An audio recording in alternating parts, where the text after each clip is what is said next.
Fresh Start podcast, fresh ideas for business and personal growth. And today, my guest is Angel Ribo from Dallas area, Dallas, Texas, and he is the CEO Confidant.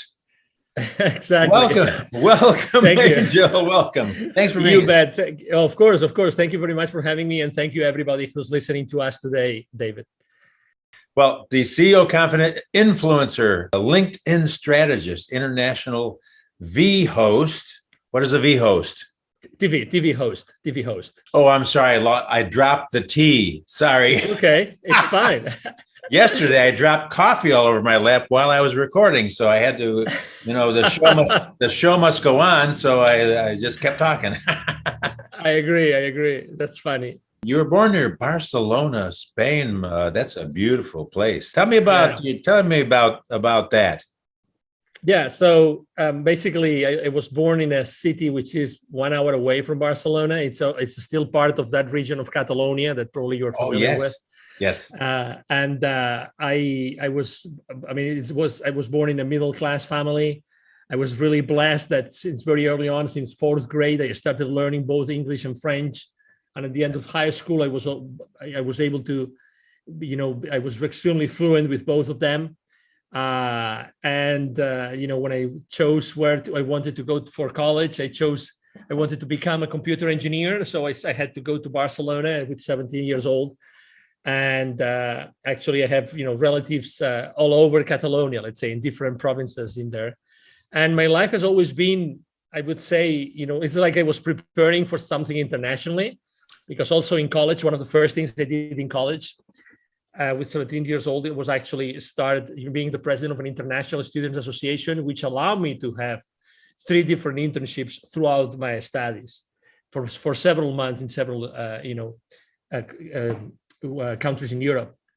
So very early on, I was I was directed in that direction. I was going into that direction of having an international life, an international experience. And my brand, the CEO Confidant, I came up with the concept when I left corporate America in 2016, because I started to count my blessings of my life, and I realized that I had worked with more than 1,500 CEOs throughout my career, helping their companies and helping to grow their businesses.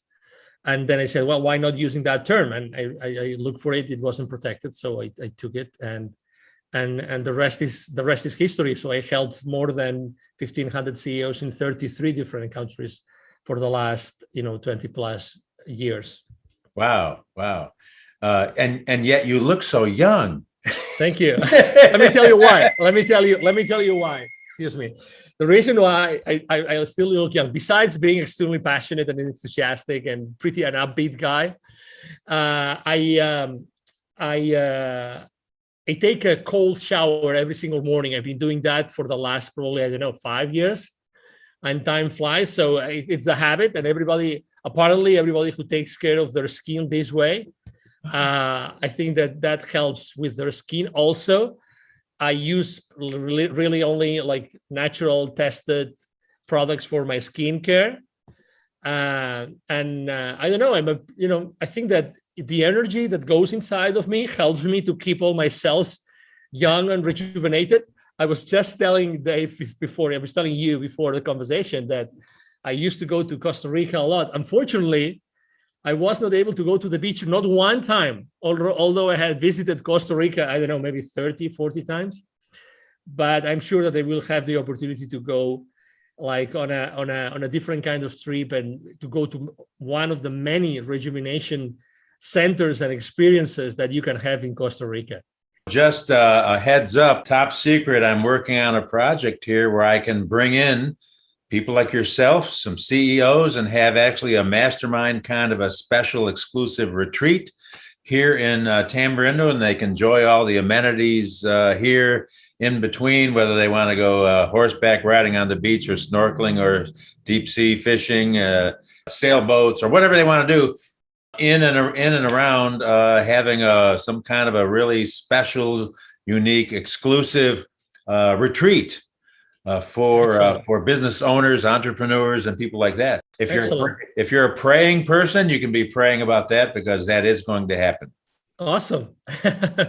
Thank you. Thank you. That's wonderful news. And obviously, anybody anybody that, tells me that they would like to have an special experience, I will definitely let them know. Thank you for sharing that. I didn't know that before. Oh yeah, absolutely. Well, I have these little cogs wheels in my head that keep on turning and spitting out ideas. Cool. And as you know, as entrepreneurs, some fly and We're the same way. Some We're crash, the same some way. fly. Exactly. I agree with you 100%. Yeah, I was hearing a story about the Wright brothers when they invented that first plane in Dayton, Ohio, and they realized we can't fly it in Dayton. We got to bring it down to the beach in North Carolina because number one, there's wind, and number two, if we crash, we can crash into something soft. Looking ahead, thinking ahead, you never know, right? Exactly. Let me ask you this, Angel. Yes. In your younger days or in your college days, who would you say was what made a big impact on you and was a real influence on your direction? Anybody in particular that really yeah, I mean, I think it was definitely my father. My father was a business person. I would go with him all the time, every single weekend, if he allowed me to go with him to the different, plans that he was overlooking. He was the general manager for a group of food companies, and I would always go with him during the summer. I would actually work for him in one of the different plans that they had. I was actually boxing rainbow trouts in one of his fish farms in the north of Spain for so many summers. I studied computer engineering in college, but my first ever assignment, real professional assignment, was with my dad. He hired me to actually build a basic language, right? A basic language inventory program. So I could actually help one of their companies with the inventory, one of the fish farms with the inventory. And actually that software was written, again, coded in basic language, basic programming language, right, was there for many, many, many years. And again, keeping the inventory of every single pond and areas in that fish farm was challenging. So that was something. So definitely it was my dad, definitely by far. Yeah. Oh, that is so awesome. As my friend John Maxwell always says, leadership is influence. And so your dad was a great influence on you and totally made a difference. Obviously, here it is years later, and it's carried through till now and affected everything you do, it sounds like. Fair enough to say? Oh, yeah. Because also he is both my mom and dad still alive in Spain, despite everything that's going on in the world. Right. He actually, he's being in a good mood most of the time, his passion, his enthusiasm. I definitely inherited that from him, like always looking at the positive side of things. It's definitely something, trying to always bring, understanding and connection among different family members and people. That's always been him, always. So, and I think that I definitely, I have a lot, and something that's really interesting. It's funny how, although my mom is a teacher, is a school teacher, my dad really didn't ever have a formal education. And it's funny how he reached, really, high levels of success, like in financial terms or in business terms, but he never spoke any foreign language. But he was visionary enough. Both of them were visionary enough to immediately, as soon as they could, to put me through both English and French, because that was at that side of Spain, we could only learn French in the school, given the proximity to the French border, but also at the same time on a private school to learn English. And that was really uncommon. It was uncommon. I mean, to be honest, when I was going to the private school after hours, after school, I was the only one that was going there to learn a second language. Everybody else was there learning English because their school wouldn't give them English, or like reinforcing the English tuition that they were having at the school. So it's really interesting how sometimes there's something already in place, like, I don't know, God or the divine or the universe, and you are surrounded, you're given the parents that put you in that path, even unknowingly, right? Because they never experienced that that that the fact of speaking different languages as a way to connect with other people from other countries. Yeah, so that is amazing. Yeah, as you say, I've told people even on the street, I don't believe in coincidences. I believe in divine appointments. Totally. And like your dad, my dad was a machine shop teacher who he actually was a machinist up in Rochester, New York at Bausch and Lomb, and he loved education, so he finished college in his 30s and 40s and went on to teach at a technical high school because he loved education, and that passed on to me because I love that stuff. And then thinking about his influence, he passed away very young. But all of my family, all the way from my Italian grandparents on down to both my brothers and sister-in-law and everybody, all entrepreneurs, business owners that started their own businesses. So I think that rubbed off a little bit on me, maybe. I love the divine appointments concept. I really love it. I'm going to use it moving forward. Really like it. Yeah. I mean, sometimes you call it, synchronicities or serendipities. Yeah. But it's definitely, it's things that they're going to happen anyway, sooner or later. They're going to happen anyway. That's right. Connections. They're connections. Relationships come and grow out of those kinds of things. And here you had connections and relationships with 1,500 CEOs, and I don't know how connected you stay with them now or not, but I'm sure that you had some relationships that were made in that setting. Would that be a fair statement? Yes, I have relationships that I developed at that time, and also when you start your own path, as a professional, as a consultant in my case, I was very respectful with the companies that I had generated the business with, but at the same time, there's something which is, besides, let's say we were talking about foreign languages as a way to connect with others, right? Right. But also when you develop certain skills and you like massive action, like the ability to continuously connect with certain people, systematically, then those abilities stay with you. Those skills are with you. So, just to give you an example, obviously, I decided when I left corporate America, it was going to be more persistent, more proactive on LinkedIn. I had only a few hundred connections on LinkedIn because you always think that, you're not going to need them. Had I known, I would have obviously pursued those connections much better or more proactively.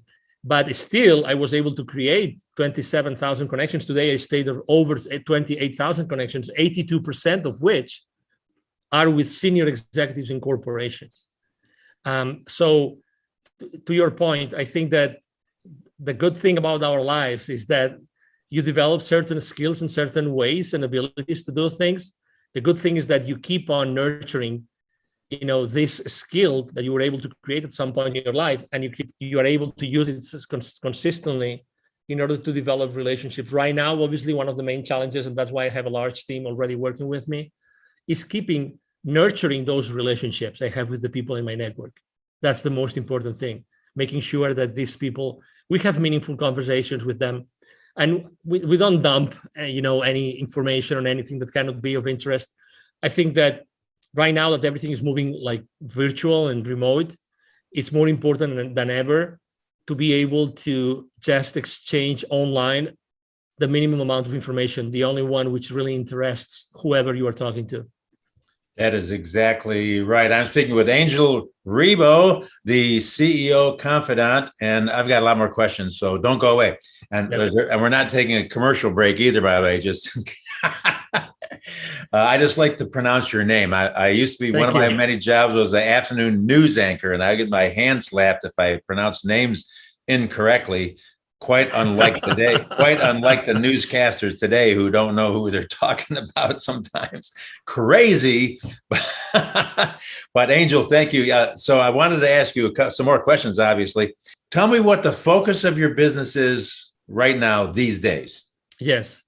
So I would say it's twofold. Number one, making sure that both corporate CEOs and established entrepreneurs, we help them to bridge the gap globally for expansion and exposure as a way to accelerate the growth of their businesses. That's one thing that we do consistently. So it's basically business development, help them to get clients or maybe to create distribution channels in other countries in the world. That's number one. And the number two is I have been developed. You name it very well. You use the word influence, influence behind leadership, right? So I read a book a few years ago that changed my life forever. It's from a Canadian author, and her name is Teresa de Grosbois, and it's about influence. And I learned that influence is really a game, and that you have to be able to play that game properly and generously and from the heart.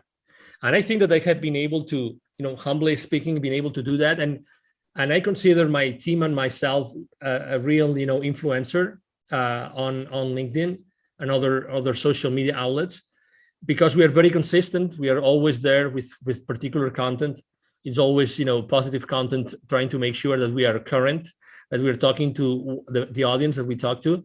So we use our influence, large influence, to help others have more visibility for their products and for their services. So we are actually engaging both with brands and companies in order to put their messages, their services, their products, both B2B and B2C, in front of their audiences. Those would be the two main services that we provide today. It's so much more important today that to have a focused approach rather than just kind of I was talking with a gentleman the other day on my interview that it doesn't matter if you've got 1 million followers if they're either not your customers or your competition.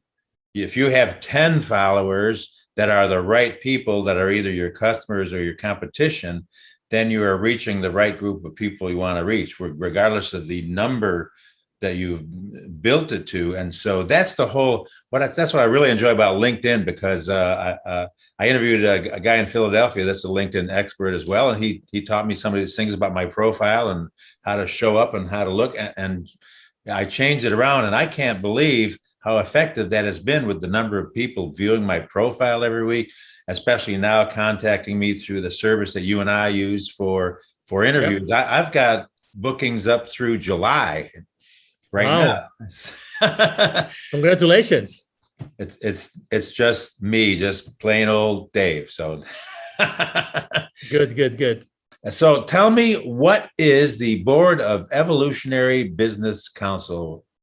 What is that? Yeah, the position. So basically, the Evolutionary Business Council is a group of around 300 transformational leaders. So they all have transformational businesses. Basically, they are B2B or B2C in the sense that, they offer business services, they offer individual services, and they're all transformational leaders. It means that they really transform either organizations or individuals.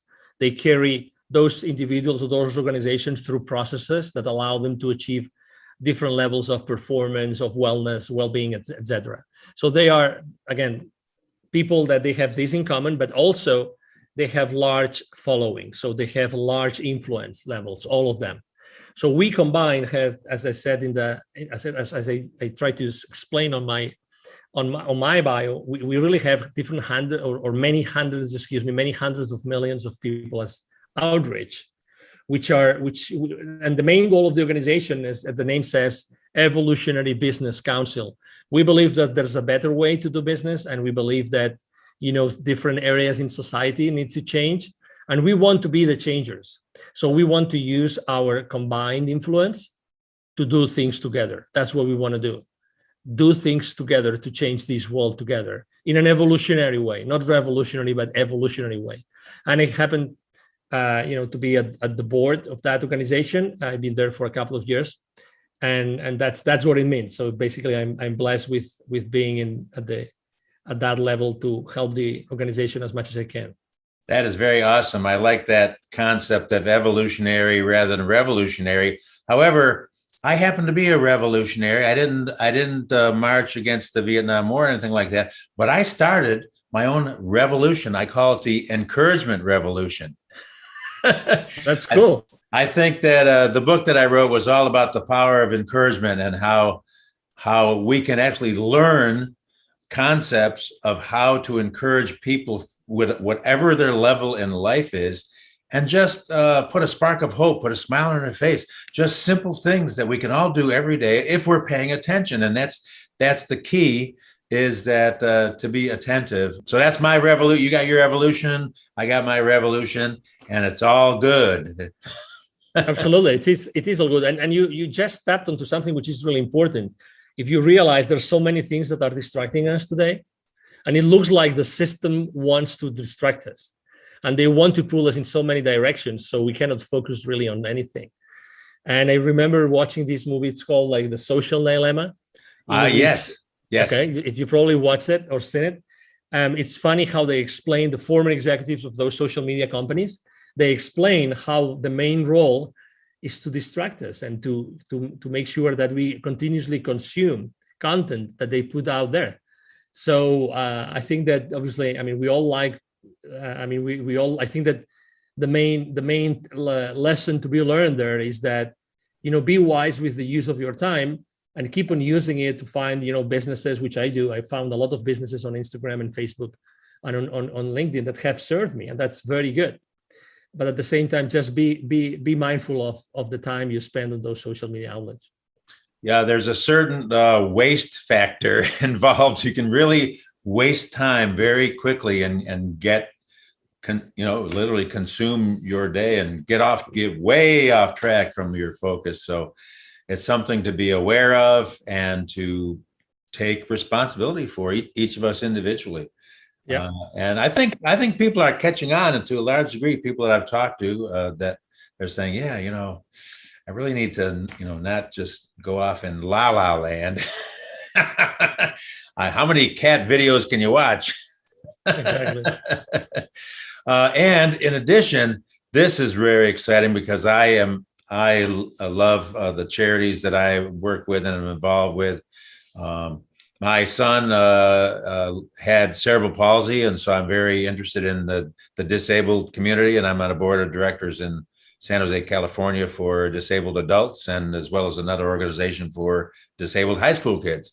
So I'm very interested in that. I have a passion because of my experience of having a special little boy that was a sweet little kid, and he only lived about 5 years and passed away on Easter weekend, and his sister was born 3 days later, ironically enough. So that was some years ago, but now, I've got a bunch of grandkids now, and my children are all healthy. So that's wonderful. But what you are doing, Wisdom for Kids. Tell me about Wisdom for Kids. I like that. Yeah, thank you. No, thank you. So basically, a business partner of mine and friend and his father and myself, a few years ago in 2017, we started basically Wisdom for Kids. It was created because of the idea that we have all been exposed throughout our lives with the very, very, privileged people, the people, the CEOs, the people that we would close the deals with. And at the same time, anywhere you go in Latin America, including Costa Rica, of course, anywhere you go, there's pockets of poverty. In Latin America alone, there are 81 million kids, 81. It's like 3 times Texas. 81 million kids are living under conditions of poverty. 22 million of them don't have drinking water at home, 22 million. Okay, so we decided to create Wisdom for Kids. And what we do is we help underprivileged kids in Latin America become entrepreneurs using the local resources. I think that, and it's very important, these last 3 words, using their local resources, because it's important to help everybody. It's important to help the people in the urban areas, in the suburban areas, but also people in the rural areas and in the indigenous communities.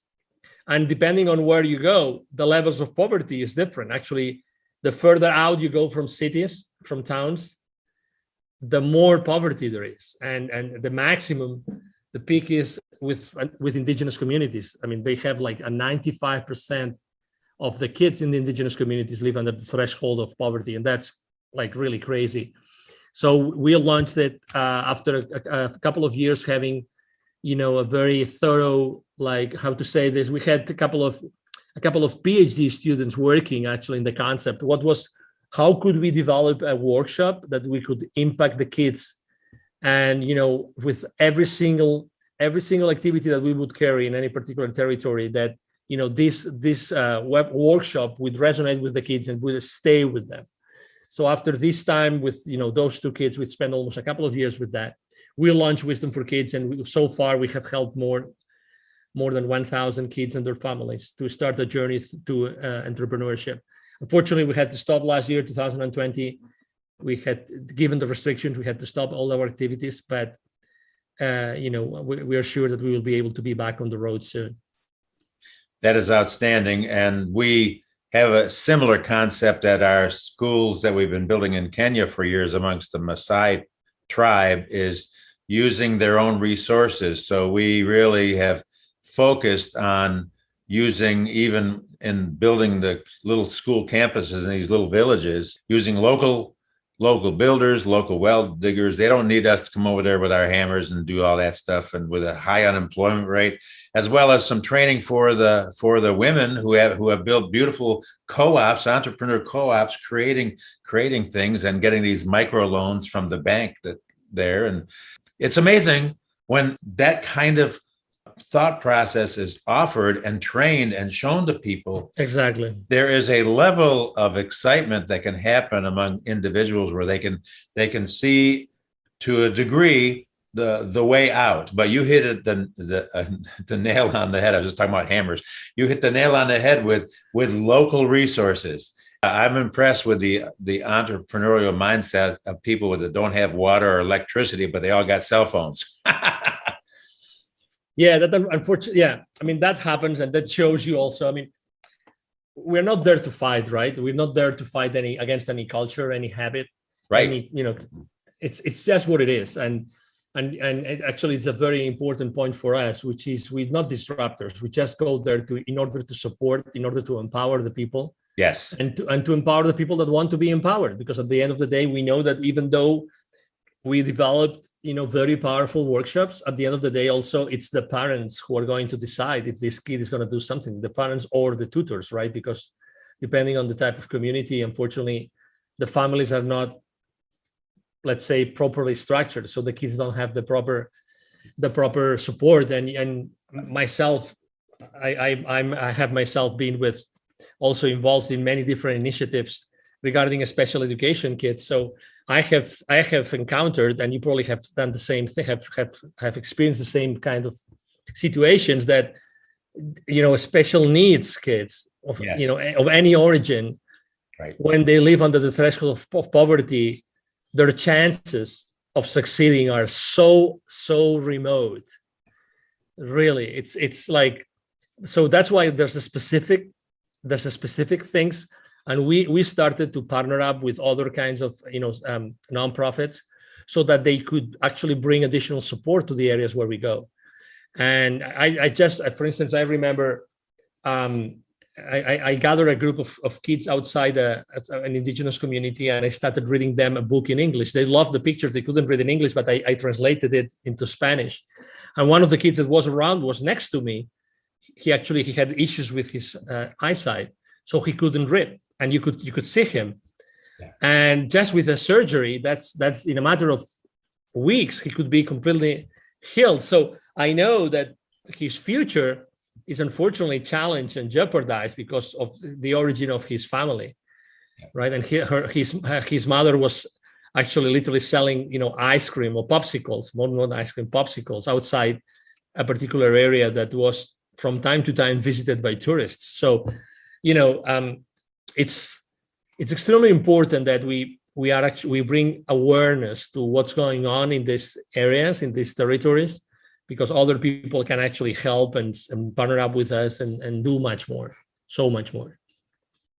Outstanding. Thank you for sharing that. Of course. How can I help you, Angel? How can I help you? Is there a website that I can refer to connect you? What can we do for you today? Yes, absolutely. The easiest way, I always try to only give like one next step, so it makes things much easier. I'm going to share my direct email address also, because it's not only like supervised by me, but also by my team, so we don't miss any message. And it's very simple. My first name is Angel, Angel. My last name is Ribo. It's 4 letters, R-I-B as in boy, O. And my email address is angel@angelribo, altogether, angelribo.com. If you write me an email there, I will be able to, direct you to do whatever you would like to do with Wisdom for Kids or with my own consulting business. Perfect. I love simplicity. Although for some reason I have 4 email addresses. I don't know what's wrong with me. Angel@angelribo.com. That's RIBO. And also as you may or may not be aware, I always ask this question because I do. And that is, I know you did the fish thing, the trout ponds. What was the very, very first job you did when you were a kid? Anything at all? I think that, I mean, of really the first, yeah. I mean, besides the boxing rainbow trouts, Yeah. on those white boxes, so you could and pour ice on top of them so they could be sent to the local market. That was quite an experience, and I still remember how much I was being given for every single box I was boxing. That's funny. And the coding, probably after that was already when I went to college. Actually, I started to work, in Europe or in Spain particularly, things are not as structured as here in the US. So to get a job while working, it's very difficult. And I was able to actually, through a friend, to get a job in the same school, in the same computer engineering school. So I was always working at the same time. And there, what I was doing, and you will remember those old, programming, all those like Office applications, Word Perfect. Do you remember Word Perfect? Oh, yeah. Do you remember Lotus 1-2-3? Oh, yes. And DOS, DOS, exactly. Disk operating system. So I was the guru in that particular university. And in my school, I was the guru of Word Perfect. Oh, and wow. I remember I gave literally over 100, trainings to the administrative staff of the university. So I had a lot of fun. I mean, I think I've always wanted to, for money or without money, but I've always wanted to serve, and I've always wanted to like be a little bit ahead of my own game.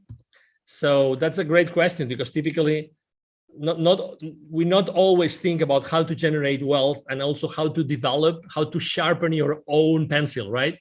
How to sharpen your own tools. So right. you systematically make, growth when you are a kid. Right now, it's a little bit different. For instance, typically I like to have my kid listen to my podcast interviews. I like to have my kid listen into my business calls. So, and again, maybe trying to follow the same model that I follow with my dad. My business is different to what my dad used to be, but still, I think that kids today need leadership. They need leadership. They need to be out of the streets. They need to be out of drugs and many other things that are happening in our world, unfortunately, today. And I'm sure that you have seen a lot of that while you were still in the US, in California, and unfortunately. So I'm very sensitive about that too. So again, I think that the earlier we can give certain responsibility levels to our kids, I think it's a great thing to do. Well said. Well said.